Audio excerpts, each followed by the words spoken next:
자, 마이 액티비티라고 하는 새로운 프로젝트가 만들어졌습니다. 자, 그러면 화면에 있는 헬로 월드라고 하는 글자는 지우고요. 메인 액티비티에다가 자, 우리가 글자 하나를 추가를 하고요. 자, 글자는 오른쪽에 프로퍼티즈에서 텍스트에다가 자, 이게 메인 화면 이렇게 한번 만들어 볼까요? 자, 메인 화면 이렇게 해서 글자를 집어넣고요. 글자 크기가 너무 작다라고 하면 텍스트 사이즈라고 하는 거를 30dp 정도 입력을 해보도록 하겠습니다. 그리고 그 밑에다가 우리가 버튼을 집어넣고요.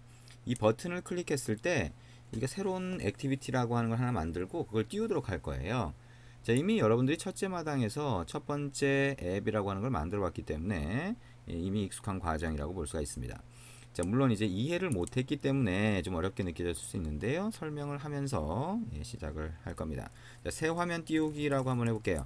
자, 책에는 글자를 다른 형태로 들어가 있긴 하지만 자, 여기다가는 우리가 뭐 지금 바로 입력하면서 이름을 붙여도 되니까요. 온 클릭에는 온 버튼 1 클릭트라고 해서 자, 버튼 이벤트를 처리하는 가장 간단한 방법으로 처리를 하도록 하겠습니다. 자, 그러면 온 버튼 1 클릭트라고 했으니까 자, 메인 액티비티 자바로 가서 온 크리에이트 아래쪽에 공간을 만들고 여기다 메소드를 추가하면 되겠죠. public void on 버튼 1 클릭트 view v라고 해서 이렇게 만들고요. 이 안에 필요한 기능을 넣으면 되겠죠. 자, 근데 우리가 새로운 화면을 띄울 때 이 새로운 화면 액티비티라고 하는 건 시스템에서 관리한다 그랬죠. 그래서 시스템에서 관리하기 때문에 우리가 직접 띄울 수가 없어요. 그래서 시스템으로 전달해서 요청을 해야 되는데 시스템이 알아먹을 수 있어야 되겠죠. 그래서 시스템은 예를 들면 편지를 보낸다라고 하면 우표가 붙어 있고 이런 어떤 형식이 필요할 거예요. 그래서 시스템이 알아먹을 수 있는 객체를 만들어야 되는데 그거를 인텐트라고 정의를 해놨어요. 구글 개발자가. 그래서 자, 인텐트라고 하는 걸 만들어서 시스템으로 던지면 시스템이 알아서 해석을 해서 이 화면 띄워달라는 거구나 라고 하면 그걸 띄워주게 됩니다. 그거를 우리가 해볼 수 있겠죠. 그래서 인텐트를 항상 먼저 만들어요. 그래서 인텐트는 new intent라고 만드는데 new intent라고 만드는데 여기다가 처음에 get application context라고 해서 context라고 하는 객체를 넣고 두 번째 우리가 자 메뉴 액티비티라고 하는 걸 하나 만들어 볼 건데요. 자, 거기 점 클래스라고 하면 이 액티비티를 띄워주세요 라고 하는 정보를 담고 있는 인텐트 객체를 만들 수 있는 겁니다. 그 다음에 어떻게 해요? 스타트 액티비티라고 해서 인텐트라고 넣어주면 되는 거죠. 그러면 이 화면이 뜹니다. 이 화면이 없으니까 액티비티가 없으니까 이제 만들어줘야 되겠죠. 일단 여기까지 먼저 넣어본 거예요. 그 다음에 없으니까 일단 액티비티 main.xml 파일을 복사해서 XML 레이아웃 파일을 먼저 만들어 볼게요. 이거 선택하고 컨트롤 C 레이아웃 폴더 선택하고 컨트롤 V. 그래서 액티비티 메인이 아니라 이번에 메뉴라고 한번 해볼게요. 메뉴 화면이다. 메인 메뉴 화면이다 라고 보자. 자, 그러면 이거에 디자인으로 가서 자, 아까 메인 화면이라고 된 글자만 일단 메뉴 화면이라고 하는 글자로 한번 바꿔볼게요. 그래서 화면이 바뀌었을 때 자, 그 각각의 화면을 구분할 수 있도록 이렇게 글자를 한번 바꿔보고요. 자, 새 화면 띄우기가 아니라 이 버튼의 글자도 뭐라고 할까요? 돌아가기라고 하는 글자로 바꿔봅니다. 자, 그러면 우리가 XML 레이아웃 파일을 복사해서 액티비티 메뉴.xml을 만들었다라고 하는 거고요. 새로운 화면은 액티비티라고 할 수 있지만 이 액티비티는 어떻게 된다? 화면이라고 하는 건 항상 XML 레이아웃 파일과 소스 파일로 쌍으로 이루어진다. 자, 그러면 메인 액티비티라는 거 이거 컨트롤 C 복사해서 이거 선택하고 컨트롤 V 누르면 같은 이름이니까 다른 이름으로 바꿔주세요 라고 하는 게 뜹니다. 자, 그러면 자, 메뉴 액티비티라고 하는 이 이름을 하고 OK 눌러주시면 메뉴 액티비티.java라고 하는 파일이 생기죠. 자, 이거는 이제 액티비티라고 하는 것 중에서 액션 바 액티비티가 안드로이드 API에 자, 구글 개발자가 미리 만들어 놓은 API에 들어가 있는 걸 얘기를 하게 되는 거고요.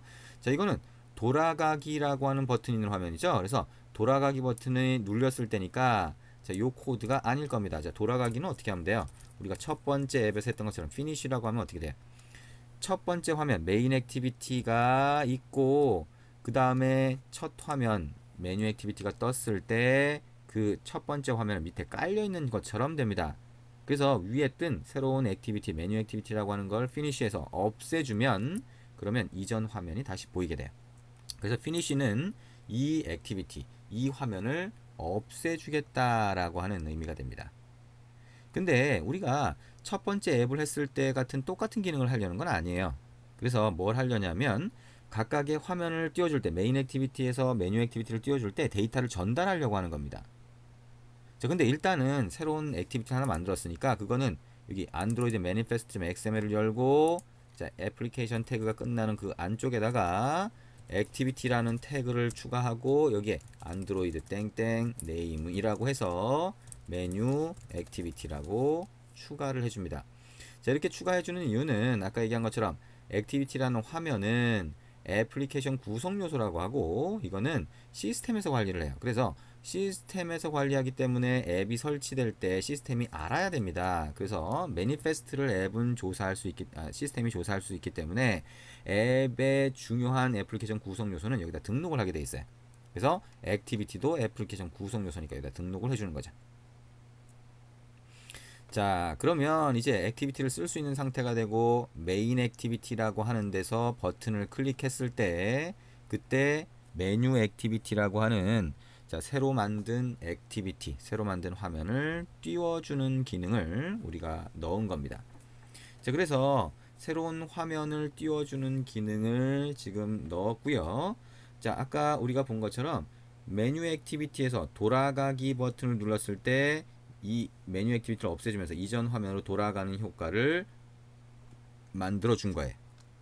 자, 그렇게 만들어 준 거라고 보시면 되겠죠. 그러면 아까 얘기한 것처럼 이제 그 각각의 인텐트라고 하는 걸 시스템으로 보내서 다시 액티비티, 반대편 액티비티가 받게 되는데 거기에 데이터를 전달하고 싶으면 엑스트라라고 하는 걸로 넣어서 보내면 돼요. 엑스트라는 조연이라는 의미고요. 주연이 아닙니다. 그러면 시스템은 주연만 관심 있어요. 그래서 엑스트라라고 하는 조연은 그냥 전달되게 놔둡니다. 그래서 엑스트라라고 하는 걸로 넣어서 보내면 된다라고 생각을 하시면 되겠네요.